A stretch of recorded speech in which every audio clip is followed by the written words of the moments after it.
Hello, everybody. Hi. Thank you for coming.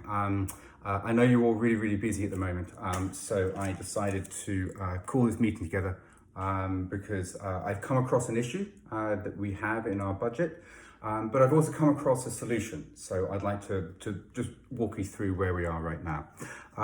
So the problem is that we are $150,000 short in our grants budget. Now, Bill, I know exactly what you're going to say. You're going to say, why are we in this situation again?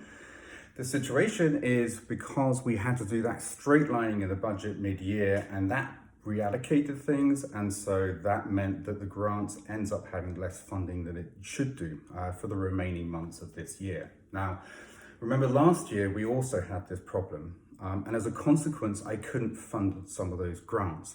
Now, grants are really important because they're our way of showing our support in the education and disease awareness of patients as well as physicians. And it's really important for the company to be seen to be supporting these things because it improves our reputation and our standing in the community. So what happened last year was that I actually ended up getting some letters of complaint from people that they were disappointed we didn't support them when in previous years we had. So to avoid that happening this year, I've proposed a solution. What I'd like to do is to reallocate some funds. This is all within my own budget. So what I did with finance was to sit down and did a reprioritization analysis of all the projects that I have ongoing right now. And we found that some of them have got surplus funds. Now, if we take those funds away, the projects will still hit all the deadlines that they need to hit for the remainder of this year.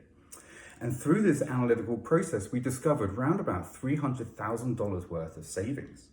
Now, what I propose to do is reallocate $150,000 of that to my grants, which will see me through the end of the year and to avoid that awkward situation where we have to turn down people that we've previously funded. But it also means that I'm going to have about $150,000 for the rest of you to potentially use on other projects that you're trying to prioritize this year as well. So what I'd like to do is I'd like to get a consensus on whether or not it's okay to reallocate the funds. And then secondly, what I'd like to do is talk about where else we could potentially use some of this money that I've managed to find as savings for my grant, for my budget. Thanks.